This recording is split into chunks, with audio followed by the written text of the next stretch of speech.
Assalamualaikum warahmatullahi wabarakatuh. Kami dari kelompok 3 akan mempresentasikan hasil kerja kelompok kami mengenai tactical decision making atau pengambilan keputusan taktis.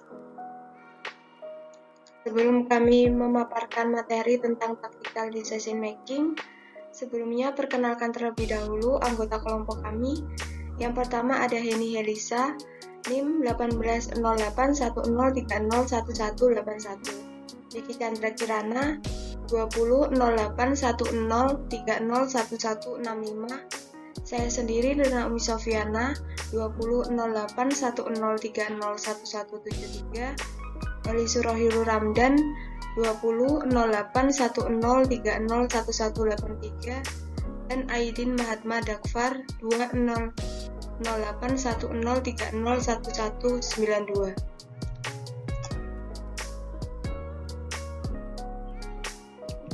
Yang pertama, kita akan membahas mengenai konsep pengambilan keputusan taktis.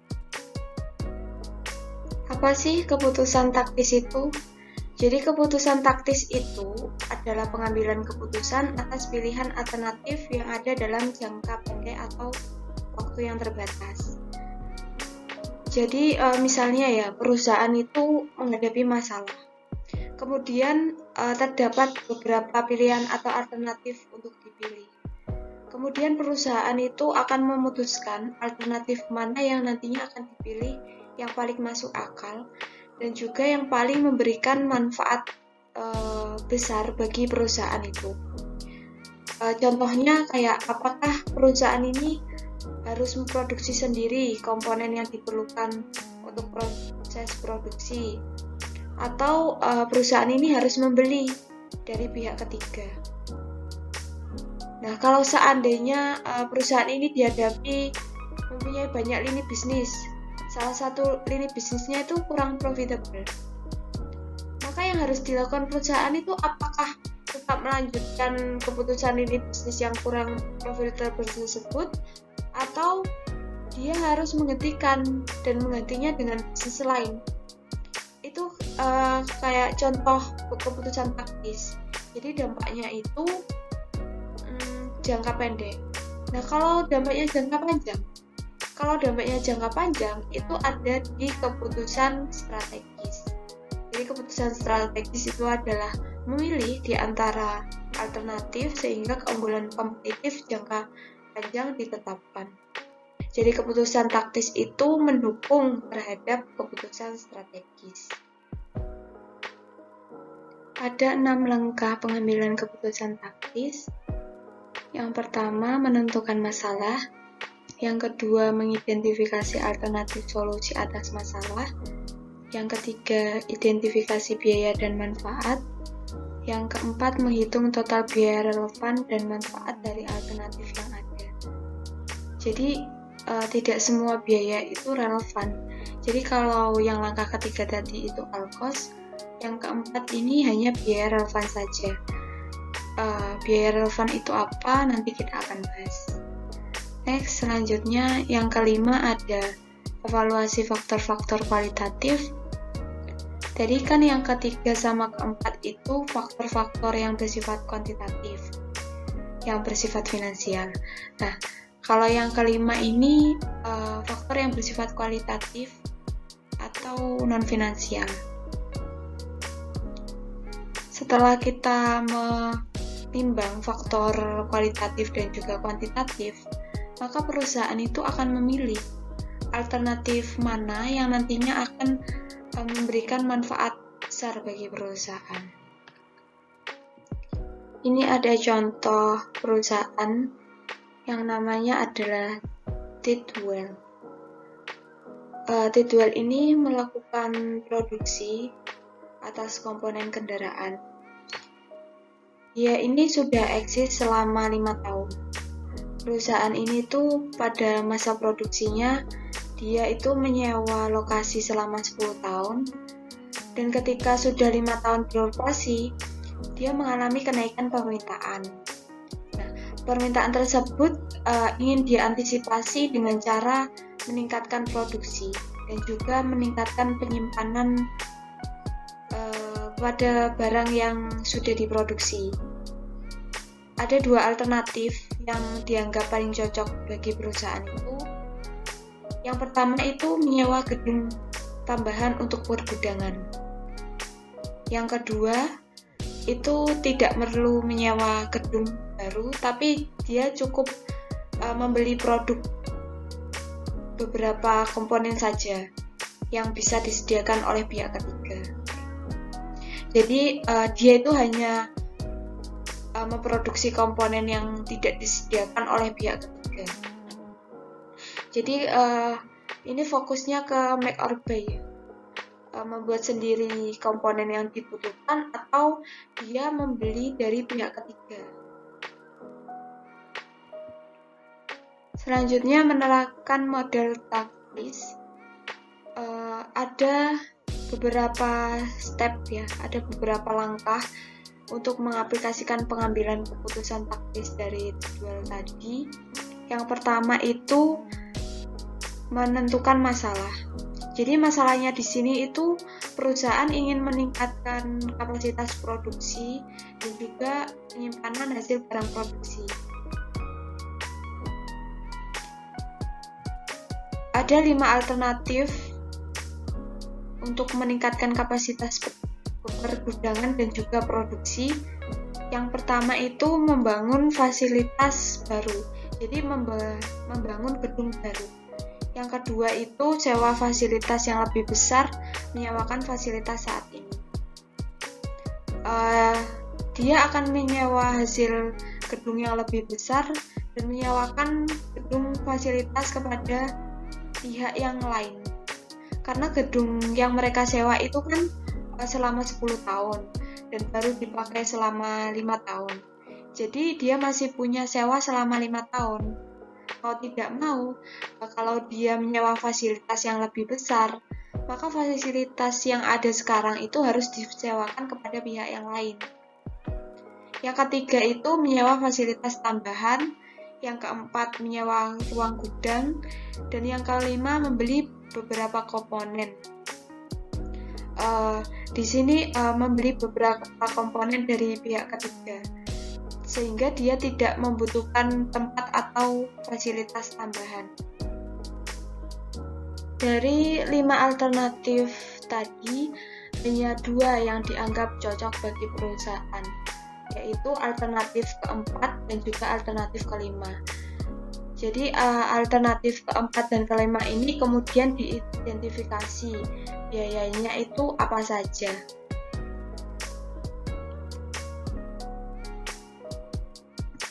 Model taktis jadwal biaya terperincinya. Contohnya ini alternatif keempat tadi, yaitu menyewa gedung untuk dijadikan gudang saja. Untuk menyewa gedung dan dijadikan gudang saja kan pasti menimbulkan biaya. Yang pertama itu ada biaya sewa yang pastinya. Biaya sewa gedung yang baru itu sebesar $135.000. Dan juga biaya variabel. Jadi dulu di tempat yang lama itu adalah tempat produksi dan juga tempat penyimpanan.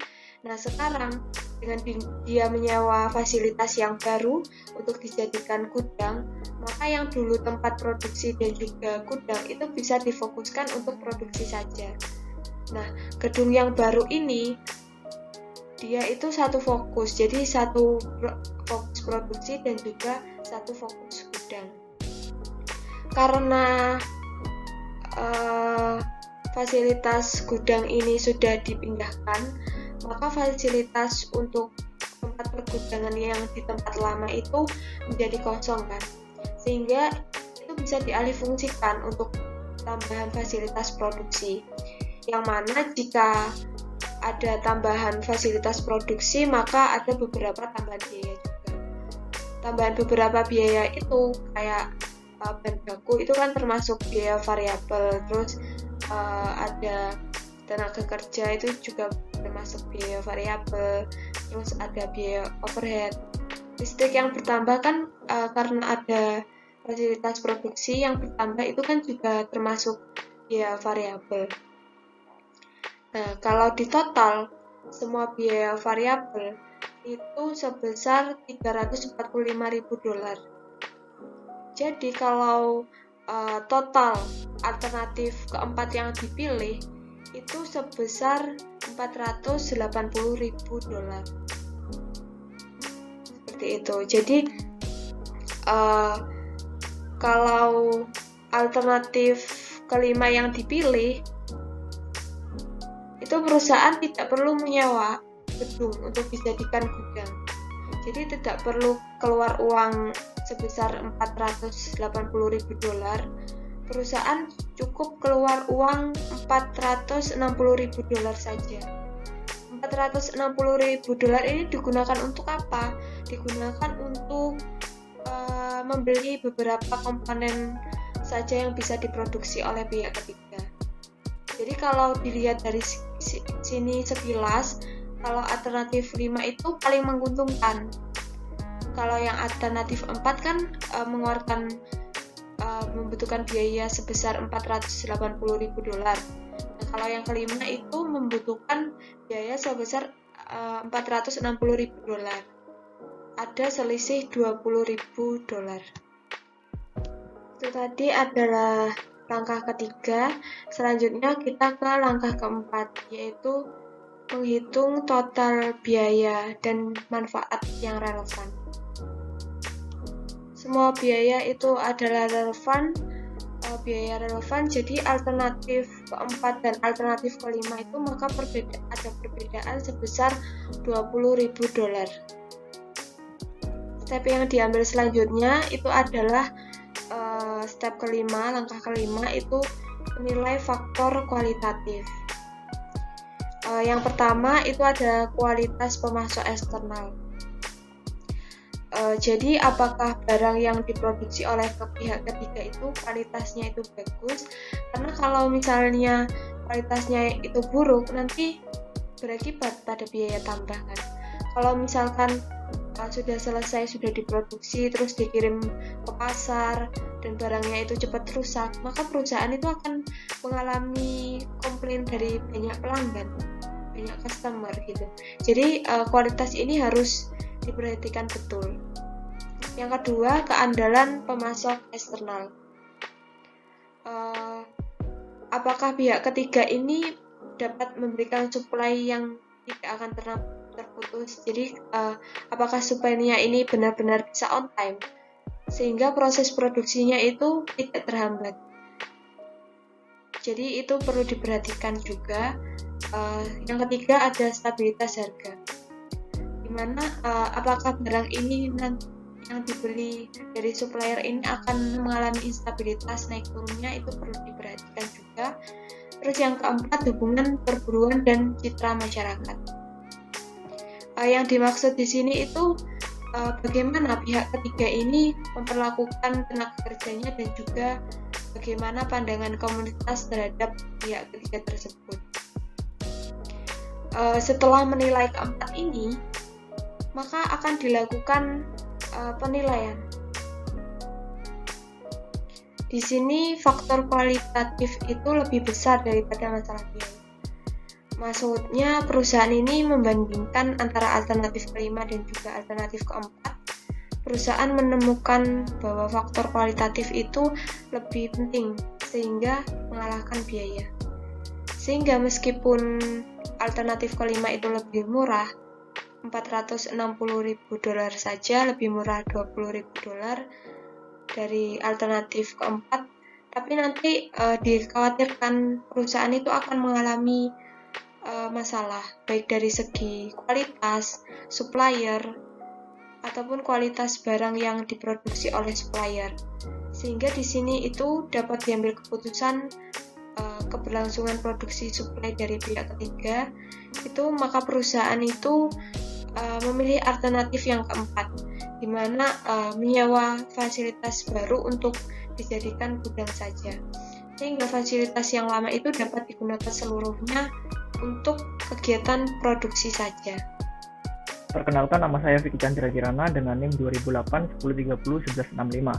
Jadi di sini saya akan menjelaskan mengenai relevansi, perilaku biaya dan model penggunaan sumber daya aktivitas. Nah, kata relevansi itu sendiri berasal dari kata relevan yang mempunyai arti bersangkut paut yang ada hubungan selaras dengan.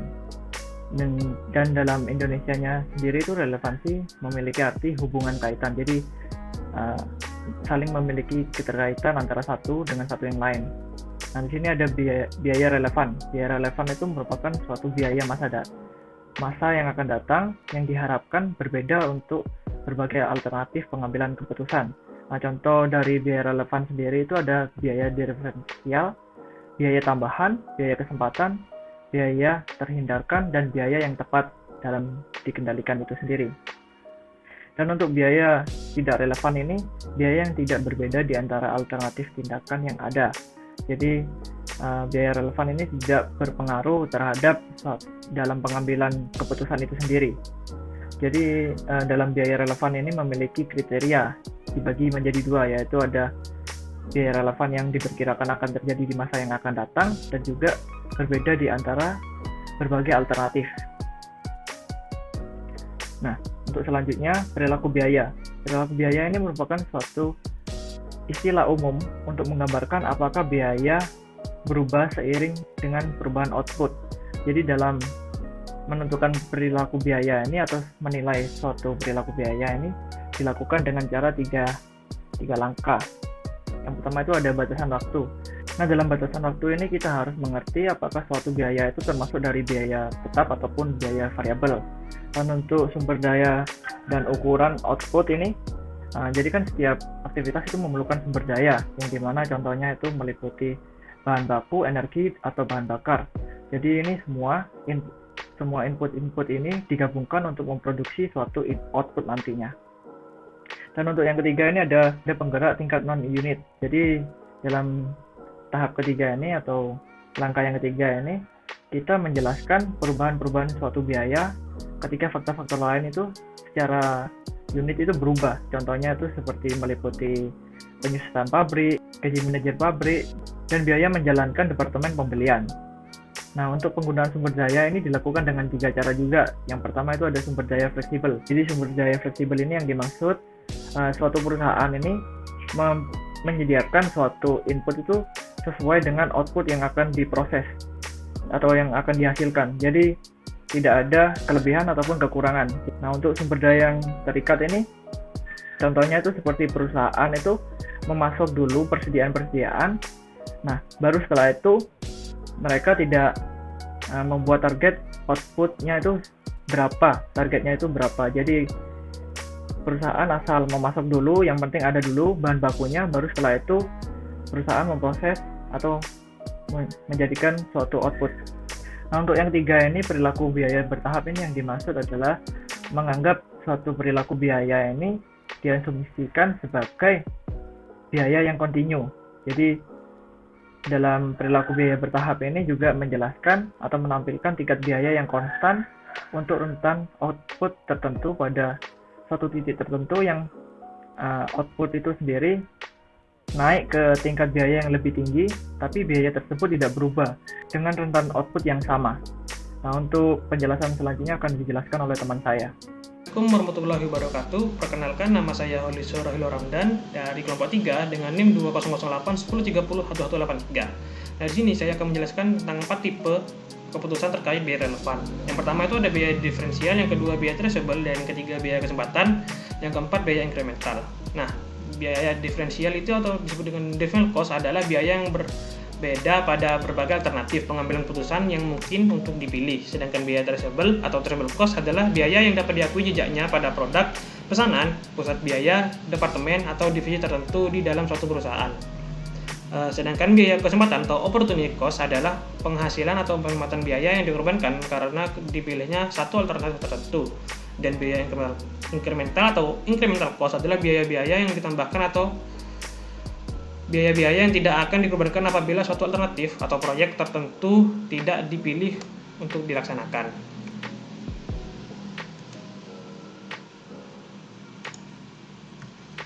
Nah, di sini ada contoh ilustrasi penerapan biaya relevan dan biaya tidak relevan. Dalam keputusan T12 Product Inc, biaya tenaga kerja langsung merupakan biaya yang relevan karena berbeda antara alternatif 4 dan 5 seperti yang sudah dijelaskan oleh teman saya sebelumnya. Nah, dalam keputusan yang kedua, dalam keputusan tip well product Inc, biaya penyusutan gedung yang disewa merupakan biaya yang tidak relevan karena merupakan sunk cost. Nah, di sini ada tabel. Nah, biasanya perusahaan itu akan dihadapkan pada dua kondisi, apakah harus membuat komponen yang dimiliki dan apakah harus membuat sendiri komponen yang tidak diproduksi atau membeli dari pihak ketiga. Jadi cost not to make. Pertama, kalau dia membuat sendiri, dia tuh perlu merekrut tenaga kerja tambahan dan itu biayanya itu $150.000. Nah, kalau dia beli dari pihak yang lain maka tidak perlu. Nah, ini disebut dengan defer. Kalau membuat keluar biaya dan kalau nggak buat atau beli dari pihak lain nggak keluar biaya, yang bisa disebut juga dengan biaya relevan. Depresiasi. Perusahaan sudah memiliki mesin sebelumnya, jadi kalau dia mau buat ya sudah tidak ada dampaknya terhadap depresiasi atau mesin yang lama. Kalau mau beli juga tidak ada dampaknya, maka ini same cost alternatif. Apapun alternatif yang dipilih maka biayanya tetap sama dan ini disebut dengan biaya yang tidak relevan.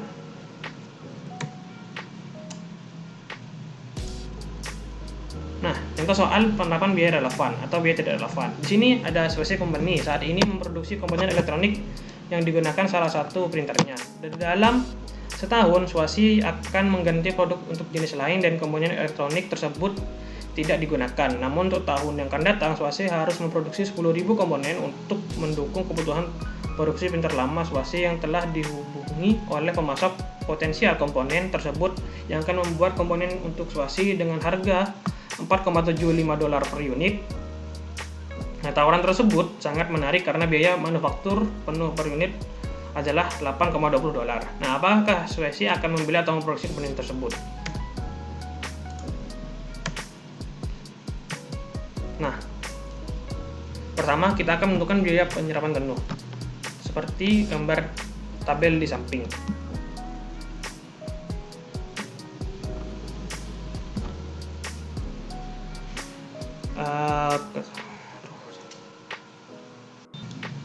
Nah, yang pertama itu dengan menentukan biaya penyerapan penuh. Nah, di sini saya sudah membuat tabelnya. Nah, dari tabel tersebut kita dapat menyimpulkan pertama, yang bahan baku yang dibeli cukup untuk membuat 5.000 komponen. Yang kedua itu biaya variabel komponen elektronik sebesar $0,40 per tenaga kerja langsung. Yang ketiga itu overhead tetap untuk umum atau pabrik sebesar $1 juta yang diberikan ke produk berdasarkan luas ruang yang dapat digunakan setiap produk. Nah, fasilitas pabrik untuk komponen seluas 6.000 dari 2.000 kaki persegi, maka $30.000 dari overhead umum diaktualisasikan untuk komponen elektronik. Dan untuk tenaga kerja pada waktunya itu sebesar $8.500. Nah, di sini daftar total biaya relevan masing-masing alternatif. Dari analisis data terlihat membuat komponen sendiri adalah sebesar $11.000. Nah, $11.000 ini lebih murah daripada membeli, maka tawaran dari pemasok itu kita harus menolaknya, seperti itu. Selanjutnya akan dijelaskan oleh teman saya. Saya Heni Helisa. Di sini saya akan menjelaskan mengenai keputusan bauran produk. Apa sih bauran produk? Bauran produk merupakan rangkaian semua produk dari unit produk yang ditawarkan kepada pembeli. Jadi, bauran produk ini berisi tentang jenis-jenis produk yang dipasarkan oleh perusahaan. Apa tujuan dari perusahaan memproduksi jenis-jenis produk ini? Nah, tujuannya yaitu untuk menarik target pasar yang mana targetnya merupakan target yang sama dan memiliki tujuan yang sama. Yang selanjutnya yaitu 4 dimensi bauran produk. Di sini saya akan mencontohkan dari perusahaan Unilever. Yang pertama ada dimensi lebar bauran. Lebar bauran ini merupakan sejumlah lini produk yang berbeda yang ditawarkan perusahaan. Jadi perusahaan ini memiliki lini-lini produk tertentu yang dimiliki oleh perusahaan. Misalkan dari perusahaan Unilever, lini produknya ada peralatan rumah tangga, perawatan tubuh, makanan, minuman, dan es krim. Nah, dari hal tersebut, kemudian ada panjang bauran. Panjang bauran ini merupakan banyaknya jenis barang yang dibuat dari setiap lini produk. Nah, dari contoh yang tadi itu merupakan saya mengambil contoh dari perawatan tubuh. Nah, di perawatan tubuh ini dibagi lagi menjadi ada sampo, sabun, pasta gigi, dan lain-lain. Kemudian yang selanjutnya ada kedalaman produk. Nah, kedalaman produk ini berisi tentang jumlah versi yang ditawarkan dari masing-masing lini produk. Nah, dari contoh yang tadi, misalkan sampo. Nah, sampo ini dibagi lagi menjadi sampo anti ketombe, sampo untuk anti rontok, dan lain-lain. Dan sabun. Nah, kalau sabun ini misalkan ada sabun cair, sabun batang, dan seperti itu. Nah, misalkan kalau pasta gigi. Nah, pasta gigi ini ada pasta gigi misalkan diberi varian rasa, ada rasa anggur, rasa stroberi, rasa jeruk, dan lain-lain. Dan yang terakhir dari dimensi bauran produk ini adalah konsistensi bauran. Konsistensi bauran ini mengacu pada seberapa erat hubungan lini produk dalam hal penggunaan akhir, persyaratan saluran distribusi, dan lain-lain. Nah, dari konsistensi produk ini, maka dari konsumen akan menimbulkan image bahwa perusahaan ini menjual beberapa peralatan mandi. Nah, peralatan mandi ini akan saling berkaitan, yang mana jika salah satu dari jenis-jenis produk ini tidak ada, maka kita juga mandinya akan tidak bersih. Jadi, semua jenis produk ini dibutuhkan oleh konsumen. Nah, begitulah bagaimana perusahaan menarik hati konsumen di dalam beberapa kesempatan dengan tujuan yang sama dan dalam pangsa pasar yang sama. Kemudian yang selanjutnya akan menjelaskan contoh soal. PT Unilever memproduksi dua jenis produk, yaitu sampo dan sabun, dan margin per unit masing-masing sebesar $7 dan $18.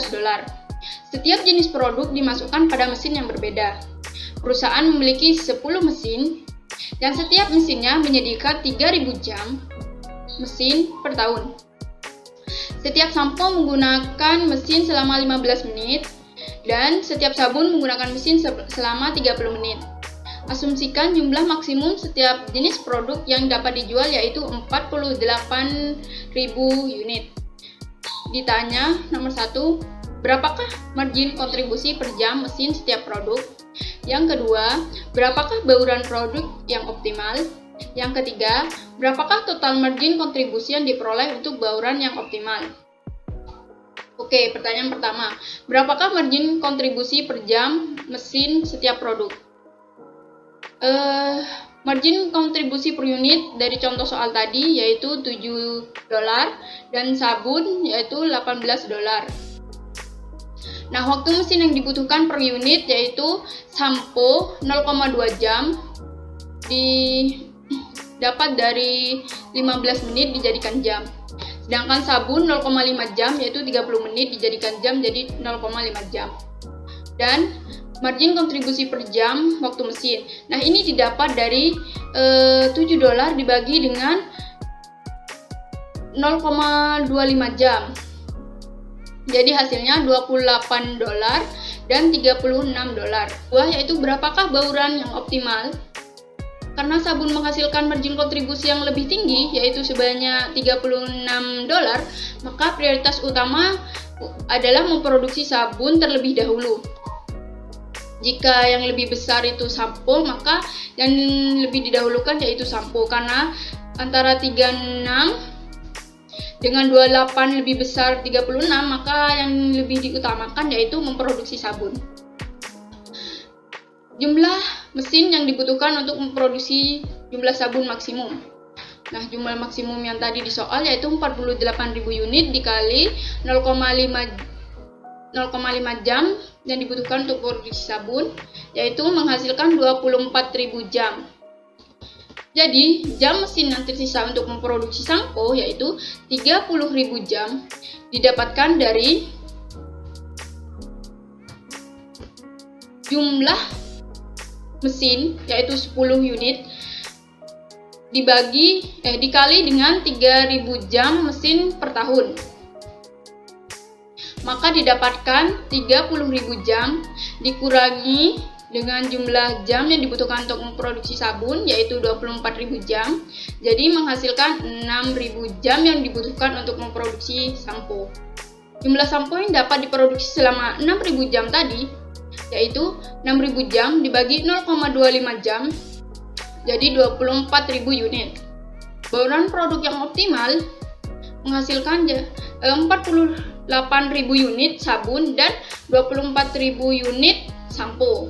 Hal yang ketiga, berapakah total margin kontribusi yang diperoleh untuk bauran yang optimal? Rumusnya yaitu bauran optimal produk sabun dikali margin per unit dari produk sabun ditambah bauran optimal dari produk sampo dikali margin per unit dari produk sampo. Masukkan angkanya. Bauran optimal dari produk sabun yaitu 48.000 unit dikali $18 ditambah 24.000 unit dikali $7. Ini dikali terlebih dahulu, ini juga kemudian menghasilkan $864.000 ditambah $168.000. Ini kemudian dijumlah yang menghasilkan $1.032.000. Ya, selanjutnya kita akan membahas terkait penetapan harga atau pricing. Jadi untuk penetapan harga ini ada dua pendekatan ya atau metode yang biasa digunakan oleh negara-negara. Jadi yang pertama ada penetapan harga berdasarkan biaya dan yang kedua ada penetapan berdasarkan target biaya. Nah, penetapan harga berdasarkan biaya atau cost based pricing ini itu adalah mencari atau menetapkan biaya dahulu lalu menentukan harga. Jadi metode ini banyak digunakan oleh negara-negara Eropa sama Amerika ya. Jadi metode ini tuh kayak gini. Jadi contohnya semisal kita nentuin biayanya dulu nih, biaya overheadnya berapa atau biaya tenaga kerjanya berapa atau biaya pengeluaran yang lain itu berapa. Semisal total biayanya tadi overhead, tenaga kerja ditambah semua menjadi 100. Lalu semisal kita pengen keuntungan kita marginal, keuntungan kita itu sebesar 50% dari biaya yang kita keluarkan. Jadi otomatis kita ketemu tuh untuk harganya sebesar 150 ya tadi. Jadi 100 ya tadi biaya kita dan untuk marginal keuntungannya 50% jadi 150. Yang kedua ada penetapan berdasarkan target biaya atau target costing. Nah, jadi metode ini banyak digunakan oleh orang-orang Asia, terutama Jepang sama Korea. Jadi metode ini tuh intinya menentukan harga dulu, baru netapin biayanya. Jadi intinya itu ini kebalikannya dari penetapan harga berdasarkan biaya tadi.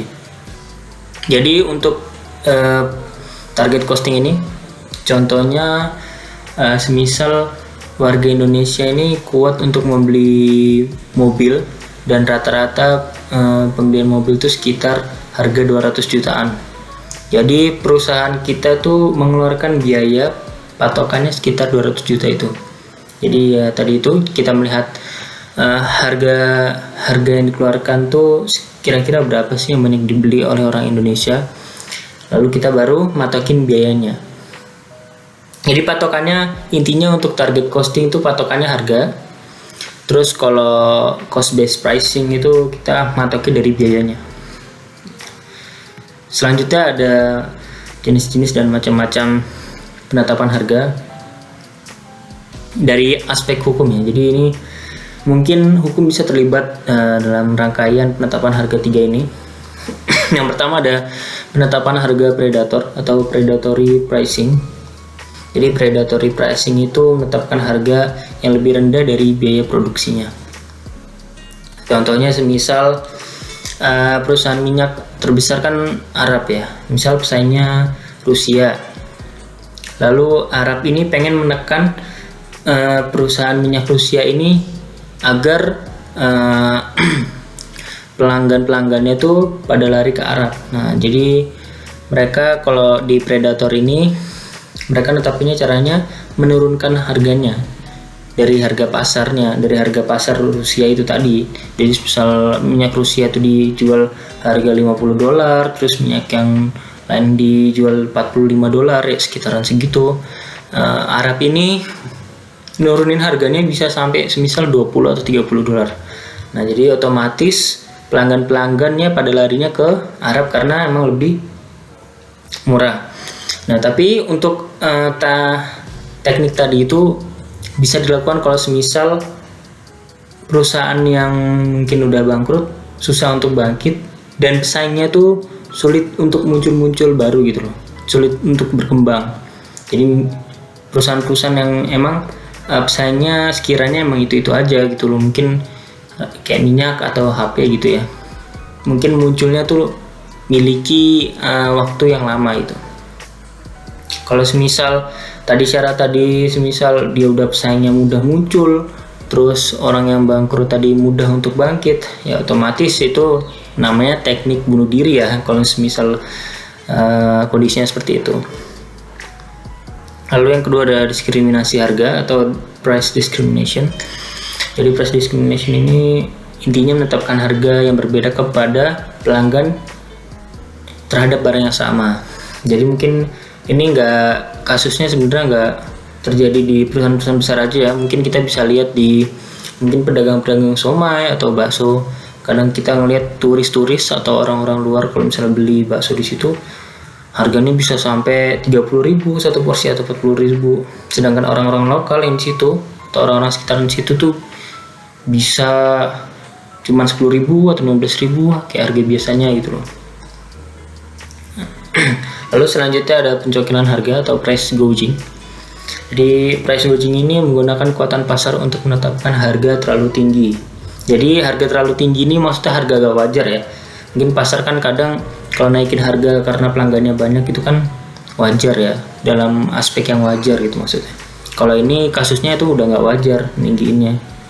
Jadi contohnya semisal ada sebuah pandemi atau bencana kayak kemarin pandemi COVID-19, sehingga permintaan masker tuh banyak ya. Jadi masker tuh dibeli banyak, orang-orang pada beli masker, sehingga pedagang-pedagang yang jualan masker tuh kemarin tuh kasusnya hingga bisa naikin itu 50-70%.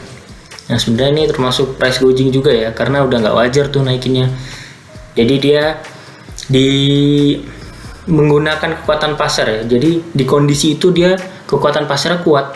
Jadi dia ngambil kesempatan dalam kesempitan, terus akhirnya dia matokin harga tinggi banget, nggak sesuai harga wajarnya gitu. Ya mungkin itu dari kami, sekian. Terima kasih untuk perhatiannya. Assalamualaikum warahmatullahi wabarakatuh.